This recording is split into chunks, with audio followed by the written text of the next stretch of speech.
আজকে ভোরবেলায় আলবামার অবার্ন ইউনিভার্সিটির ক্যাম্পাসে ছিল আর্জেন্টিনা ম্যাচ আইসল্যান্ডের বিপক্ষে।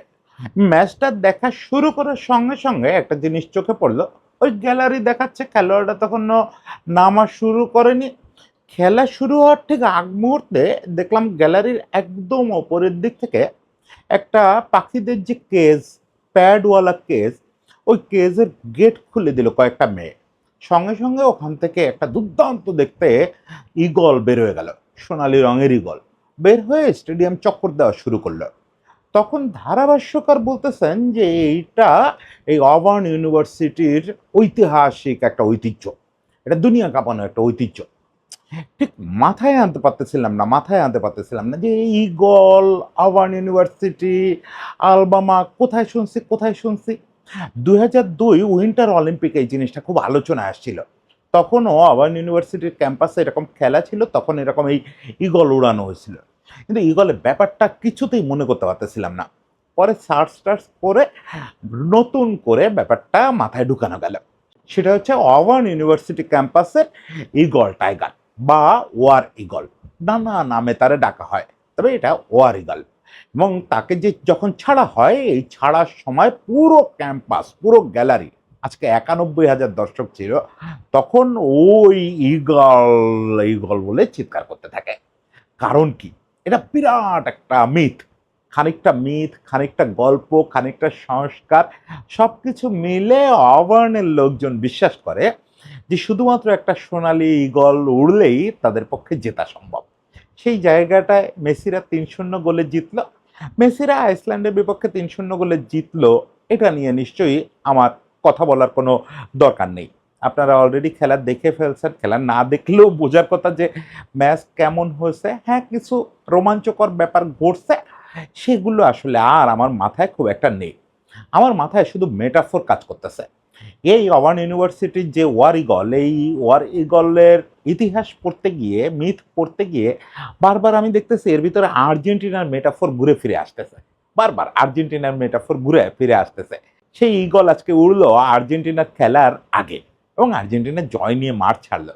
এটার মেটাফরিক্যাল অর্থটা কি সেটা আমরা সব শেষে বলবো। তার আগে এই ওয়ার ঈগলের গল্প না বললেই নয়। আজকে একটু খেলা থেকে দূরে চলে যাব হয়তো, কিন্তু খেলা থাকবে, এর মধ্যেই খেলা থাকবে। ওই অবার্ন ইউনিভার্সিটির নানা রকম ম্যাচের গল্প থাকবে, কিন্তু আমরা মূলত ওয়ার ঈগলের গল্প শুনবো আজকে। অবার্ন ইউনিভার্সিটির এই ওয়ার ঈগলের গল্পের শুরুটা কখন পরিষ্কার করে কারোর ধারণা নাই। একটা পত্রিকায় একটা নিবন্ধ 1930 সালের দিকে ছাপা হয়েছিল। পরবর্তীকালে আবার ওই নিবন্ধকার বলছিলেন যে তিনি নিজেই নিশ্চিত না এটা সত্যি ঘটনা কিনা, তিনি লোক মুখে শুনছেন। তিনি আহ্বান জানাইছিলেন যে আমার গল্পে বিশ্বাস না করে আপনারা সত্যিটা তদন্ত করে দেখেন। কিন্তু ঈগল নিয়ে যে কিছু একটা আছে তা তো সত্যি। ওই গল্পটাই তাহলে আমরা ধরি, যে গল্পটা কি ছিল। ওই গল্প অনুযায়ী 1892 সালে এই ঈগল অবার্ন ইউনিভার্সিটির গুড লাক হয়ে আসে। 1892 সালে তখন আমেরিকার গৃহযুদ্ধ কেবল স্তিমিত হয়েছে। সেই সময়ে ওখানকার একজন শারীরিক প্রশিক্ষক, টিচার, তিনি একদিন একটা বনের পাশ থেকে আসতেছিলেন ক্যাম্পাসের দিকে। তিনি সেখানে দেখেন যে একটা ঈগল আহত হয়ে বনের পাশে পড়ে আছে। সোনালী ঈগল। সোনালী ঈগল তো এমনিতেই খুব রেয়ার। ওই ঈগলটাকে শিক্ষক সঙ্গে করে ক্যাম্পাসে নিয়ে আসেন। ক্যাম্পাসে নিয়ে আসার পরে তার শুশ্রূষা করে তাকে যত্ন টত্ন করে নিজের কাছে রাখেন। উনি একদিন অবার্ন ইউনিভার্সিটি টিমের ফুটবল, মানে আমেরিকান ফুটবল ম্যাচ দেখতে ওই ঈগলটাকে সঙ্গে নিয়ে মাঠে যান। ঈগলটা ততদিনে আরও বৃদ্ধ হয়ে গেছে। একে তো আহত অবস্থায় উদ্ধার হয়েছিল, তারপরে বয়স হয়ে গেছে, ঠিক মতো উঠতেও পারে না। ওই কোলাহলের মাঝখানে ওকে এনে খাঁচায় করে নিয়ে টিচার বসছেন। খেলার শুরুর ঠিক আগ মুহূর্তে সে খাঁচা ভেঙে বের হয়ে গেছে। সোনালী ঈগলদের ভয়াবহ শক্তি হয়। ওই সামান্য খাঁচা বৃদ্ধ হলেও ওই রাজকীয় ঈগলকে আটকায় রাখতে পারে নাই। খাঁচা ভেঙে বের হয়ে সে মাঠের উপরে চক্কর দেওয়া শুরু করছে। তারে চক্কর দিতে দেখে অবার্ন ইউনিভার্সিটির দর্শকরা পাগল হয়ে গেছে।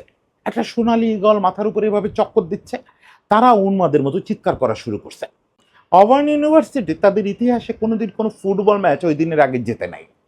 ওই খেলোয়াড়রা ওই উন্মাদনায় সামিল হয়ে গেছে। তারা মনে করতেছে এই সোনালী ঈগল তাদের জয়ের জন্য ছুটতেছে, জয়ের জন্য উঠতেছে আকাশ জুড়ে। তারা ওই ম্যাচটা জিতে গেল। ওটা অবার্নের ইতিহাসের প্রথম জয়, এবং ওই জয়টার জন্য কৃতিত্ব দিল লোকেরা ইগলটাকে। দেবে না কেন? ম্যাচ শেষ হতেই ওই ইগল চক্কর কাটা শেষ করে খেলোয়াড়দের ঠিক পাশে এসে মাঝ মাঠে পড়ে ওখানে মারা যায়। ফলে খেলোয়াড়, দর্শক, অবার্নের সব লোকজনের ধারণা হয় এই ইগল অবার্নের প্রথম জয় নিয়ে আসছে, সোনালী ইগল। সেই সোনালী ইগল তো মারা গেল। তাহলে তাহলে কি হবে? এরপর অবার্ন ইউনিভার্সিটি দীর্ঘদিন আবার কিছু জেতে না। তারা বোধহয় ভুলতেই বসছিল যে তাদের একটা সোনালী ইগল দরকার। 1930 সালে তারা আবার আরেকটা ইগল পেল। এটা ডকুমেন্টেড, এটা স্রেফ মিথ না, স্রেফ গল্প না। 1930 সালে এই ইগলটাকেও পাওয়া গেল দুর্ঘটনাক্রমে। এই এলাকাটায় সোনালী ইগলের একটু বিচরণ আছে। এই ইগলটাকে পাওয়া গেল হচ্ছে একটা ফাঁদে পড়া অবস্থায়। সে এক কৃষকের ফাঁদে পড়ছে। কৃষক ওটাকে বিক্রি করতে যাচ্ছিল। তখন স্থানীয় লোকজন $10 করে চাঁদা তুলে 24 জন লোক তখনকার দিনে $240 দিয়ে ওই ইগলটাকে কিনে অবার্ন ইউনিভার্সিটির স্টুডেন্টদের কাছে হ্যান্ড ওভার করে, যে তোমরা না একটা সোনালী ইগল খোঁজো। এলাকার লোকজনেরও কি হয়, আমরা যারা ছোটবেলায় পাড়ার ফুটবল দেখছি, মহল্লার ফুটবল দেখছি, খেলতো যে কয়জন, তার বাদে মহল্লার সবার একটা স্টেক তৈরি হয়ে যেত না যে আমাদের ছেলেরা যেতে না কেন। 4 বছর ধরে এই অবার্ন কিচ্ছু যেতে না। ফলে এলাকার লোকজন ইগলটারে ওই $240 দিয়ে কিনে এনে ছাত্রদের হাতে দিছে, যে তোমরা এই ইগলটা রাখো, এই ইগলটা মাঠে থাকলে তোমরা জিতবা। এবং সত্যি সত্যি ওই ইগলটাকে মাঠে নিয়ে ওর জন্য একজন ট্রেনারও রাখা হলো।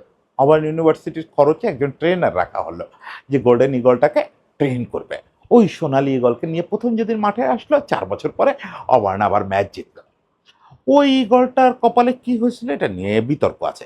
ইগলটা একসময় হারায় যায়। এরপরে ওই ইগল যতদিন মাঠে ছিল, যে কয়টা ম্যাচ পাইছিল, সে কয়টা ম্যাচে অবার্ন আর হারে নাই। কিন্তু অবার্নের এই জয়ের ধারা থাকলো না, কারণ ইগলটা হারায় গেল।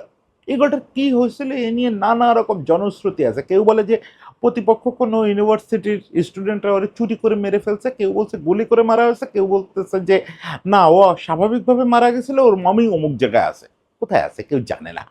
আবার অবার্ন ইউনিভার্সিটির হিস্ট্রি থেকে সোনালী ইগল নাই হয়ে গেল। পরে 30 বছর আবার আমরা কোনো সোনালী ইগলকে অবার্ন ইউনিভার্সিটিতে দেখি না। কিন্তু 1960 সাল থেকে ধারাবাহিকতা শুরু হয়ে গেল। 1960 সাল আবার একটা ঈগল পাওয়া গেল। এবারের ঈগলটা ভয়ানক ক্ষুধার্ত অবস্থায় তাকে পাওয়া গেল। এই ঈগলটাকে এলাকার লোকজন মোটামুটি চিনত। এই ঈগলটা ভয়ানক শিকারী এবং ভয়ানক যুদ্ধবাজ, ভয়ানক সফল একটা ঈগল বলে পরিচিত ছিল। এই ঈগলটা একটা আক্রমণ করতে গিয়ে, অন্য একটা পাখির উপরে আক্রমণ করতে গিয়ে ধরা পড়ে যায়। ধরা পড়ার পরে এই ঈগলটাকে আবার এনে দেওয়া হয় ওই অবার্ন ইউনিভার্সিটির ক্যাম্পাসে, যে তোমরা না সোনালী ঈগল খুঁজতেছিলে, কিন্তু এবার একটা ক্ষুধার্ত ঈগল পাওয়া গেছে। ও যা সামনে পায় তাই খেয়ে ফেলতে চায়, ওর সাফল্যের ক্ষুধার শেষ নাই, ওকে তোমরা রাখো। সেই থেকে এই ঈগল 1980 সাল পর্যন্ত, 1982 সাল পর্যন্ত অবার্ন ইউনিভার্সিটির ক্যাম্পাসে ছিল, এবং এই সময় কার্যত অবার্ন ইউনিভার্সিটি অপরাজেয় হয়ে ওঠে। এবং দুর্ভাগ্যচক্রে এই ঈগলটারই প্রথম নাম রাখা দ্য টাইগার। এই ঈগলটা হার্ট অ্যাটাক করে মারা যায়। হার্ট অ্যাটাক করে মারা যাওয়ার কিছুদিন আগে, প্রায় 1 বছর আগে, ওর হৃদরোগ ধরা পড়ে। তখন থেকে ও মোটামুটি অবসরে ছিল, ওকে আর উড়ানো হতো না। ইনফ্যাক্ট এই টাইগারের সময় এসেই তাকে ওই যে উড়ানোর কালচারটা তৈরি হয়, যে প্রথম ঈগলটার মতো প্রতিটা ম্যাচের আগে এই ঈগল অবমুক্ত করা হবে গ্যালারির একটা নির্দিষ্ট জায়গা থেকে, এবং ওভাবে ট্রেন করা হয় যে পুরোটা চক্কর দিয়ে আসবে, ট্রেনার মাঝ মাঠে দাঁড়াবেন, ট্রেনারের হাতের পরে এসে, আপনারা জানেন যে ঈগল ট্রেন করলে, বিশেষ করে যারা মধ্যপ্রাচ্যে থাকেন বা গেছেন তারা জানেন যে এটা খুব কমন সিনারিও। ঈগলকে ট্রেন করলে ঈগল এসে ওই ট্রেনারের হাতের উপরে বসবে, দস্তানা পরা হাতের উপরে বসবে। ওই কাজটা শুরু হয়ে গেল। 82 সালে যখন এই টাইগার মারা গেল, টাইগার মারা যাওয়ার পরে সরকারি উদ্যোগে একটা নতুন সোনালী ঈগল কেনা হলো, তারও নাম দেওয়া হলো টাইগার। এরপর থেকে নোভারাক পর্যন্ত সবগুলো, যতগুলো ঈগল আসছে সবগুলোর নাম টাইগার রাখা হতো, এবং ওদেরকে ওই একই ট্রেনিং করা হতো। এরপর থেকে আর অবার্ন ইউনিভার্সিটি কখনো ঈগল ছাড়া থাকে নাই। অবার্ন ইউনিভার্সিটি টিমের খেলা থাকলেই, তাদের ওই স্টেডিয়ামে খেলা হলেই একটা ঈগল থাকবে। সেখানে ওই ঈগল অবমুক্ত হবে। জিনিসটা এমন একটা পর্যায়ে গেল ২০০২ যখন অলিম্পিক হলো, শীতকালীন অলিম্পিক। সেই অলিম্পিকে আওয়ান ইউনিভার্সিটি ক্যাম্পাসের খেলায় ঈগল উড়ানো হয়েছিল এবং একে নিয়ে কিন্তু এই আওয়ান ইউনিভার্সিটি ক্যাম্পাসের যে ওয়ার ঈগল, তাকে নিয়ে বাচ্চাদের জন্য বই লেখা হয়েছে, কমিক্স হয়েছে, বড়দের জন্য বই লেখা হয়েছে, মিথোলজিক্যাল উপন্যাস হয়েছে, ডকুমেন্টারি হয়েছে, না হয়েছে এমন কোনো জিনিস নাই। 1892 সাল থেকে যদি ওয়ার ঈগলের ইয়ে করা হয় যে আওয়ান ইউনিভার্সিটি ক্যাম্পাসে কতগুলো ঈগল এরকম দায়িত্ব পালন করছে এই সৌভাগ্যের প্রতীক হিসাবে, এটা তাহলে অষ্টম ঈগল। এখন এটার নাম হচ্ছে অরা। যদিও আওয়ানের লোকজন, স্টুডেন্টরা, খেলোয়াড়রা কখনোই তার এই অরা নামে ডাকে না, তারা তাকে টাইগার বলেই ডাকে। কারণ ওই যে 1960 সালে টাইগার নামকরণ করা হয়েছিল, ওই ট্রেনার টাইগার রাখছিলেন, সেই থেকে সবগুলোকেই টাইগার বলা হয়। এর আগেরটার নাম ছিল অফিসিয়ালি নোভা। নোভাকেও টাইগার বলে ডাকা হতো। ইনফ্যাক্ট নোভাই প্রথম টাইগারের বাইরে কোনো নাম রাখা হয়েছিল। নোভার পরে অরা রাখা হয়েছে। এখন ধারণা করা হচ্ছে যে অরার পরে যে আসবে সে আবার টাইগার হয়ে যাবে, কারণ লোকজন এই অন্য কোনো নাম নিচ্ছে না, অন্য কোনো নাম অ্যাকসেপ্ট করতে রাজি না, তারা টাইগার বলেই ডাকে। ওয়ার ঈগল টাইগার, ওইটা আওয়ান ইউনিভার্সিটি টাইগার। এই আওয়ান ইউনিভার্সিটি টাইগারকে তিনটা প্রতীক হিসাবে দেখা হয়। দেখেন 60-এর আগে যে বিচ্ছিন্ন করে তিনটা ঈগল দুর্ঘটনা চক্রে আওয়ান ইউনিভার্সিটির ক্যাম্পাসে আসতে পারছে, তিনজনই তো আসলে আশ্রয় পাইছে ওখানে এসে, এবং সৌভাগ্য নিয়ে এসে আশ্রয় পাইছে। এই তিনটা প্রতীক কি? প্রথমটা হচ্ছে আহত যোদ্ধার প্রতীক। আওয়ান ইউনিভার্সিটির যে খেলোয়াড়রা এবং ওখানকার আলবামার সাধারণ মানুষ, তারা বিশ্বাস করে যে আহত যোদ্ধারা আওয়ান ইউনিভার্সিটির জন্য সৌভাগ্য নিয়ে আসে। আহত যোদ্ধার উপস্থিতি সবসময় আওয়ান ইউনিভার্সিটি জয় এনে দেয়। এই জন্য ওরা ইনজুর্ড খেলোয়াড়ের প্রতি খুব সচেতন থাকে, ইনজুর্ড খেলোয়াড়রা যেন অবহেলার শিকার না হয়। দুই নাম্বার ঈগলটা ছিল হচ্ছে ফাঁদে পড়া ঈগল। ওরা মনে করে যে কেউ যদি জীবনের কোনো রকম বিপদে আটকে যায়, সেই লোকটাকে যদি ওরা উদ্ধার করতে পারে, তাহলে সেটা ওদের জন্য সৌভাগ্য নিয়ে আসবে। কারণ দ্বিতীয় ঈগলটা ফাঁদে পড়ছিল, সে অবস্থা থেকে তাকে উদ্ধার করে আনা হয়েছিল, সে তারপরে আওয়ান ইউনিভার্সিটি সৌভাগ্য আসছে। তাহলে জীবন ফাঁদে পড়া এই আরেকটা বৈশিষ্ট্য। তিন নম্বর হচ্ছে সাফল্যের জন্য ক্ষুধার্ত থাকা। সাফল্যের জন্য ক্ষুধার্ত ছিল তৃতীয় ঈগলটা। খেয়াল রাখেন, তৃতীয় ঈগলটা পরিচিত একটা ঈগল ছিল, যে অলরেডি ওখানে শিকারী ঈগল হিসাবে প্রচণ্ড পরিচিত ছিল। শিকারী সোনালী ঈগল, যাকে ওই সময় কিং ঈগল টাইপের একটা মর্যাদা দেওয়া হতো। কিন্তু সে একটা শিকার করতে গিয়ে পরের শিকারটা করতে গিয়ে থমকে গেছিল, ঠিক সেই সময় তাকে নিয়ে আসা হয়েছিল ক্যাম্পাসে। মানে তার শিকারের ধারাবাহিকতা রক্ষা করা, তার যে শিরোপার ক্ষুধা বা সাফল্যের ক্ষুধা, এই জিনিসটা, মানে ওরা তিনটা জিনিসকে খুব গুরুত্ব দেয়: আহত যোদ্ধা, ফাঁদে পড়া, জীবন ফাঁদে পড়া মানুষ, এবং 3 নম্বর হচ্ছে সাফল্যের জন্য ক্ষুধার্ত থাকা। আপনি এই তিনটা জিনিস শুনলে মেটাফর তিনটা দেখতে পাচ্ছেন না? তিনটা ঈগলকে আর্জেন্টিনা দলে দেখতে পাচ্ছেন না? ওই যে বালের্দি সহ এক গাদা আহত সোলজার আর্জেন্টিনা টিমটায়, তারা বলতেছে না যে আমরা প্রথম ঈগলটার প্রতিনিধিত্ব করি। এই যে টিমটা, এমি মার্টিনেজ, ওটামেন্ডি, আরও কয়েকটা ছেলে আছে, এই যে জীবনের ফাঁদে পড়া মানুষ। এমি মার্টিনেজের মতো জীবনের ফাঁদে পড়া মানুষ তো এই পৃথিবীতে আর আপনি খুঁজে পাবেন না। ফাঁদে তো অনেকেই পড়ে, কোটি কোটি মানুষ পড়ে। এই 700-800 কোটি মানুষের পৃথিবী, বেশিরভাগ লোকই জীবনের ফাঁদে পড়ে আছে।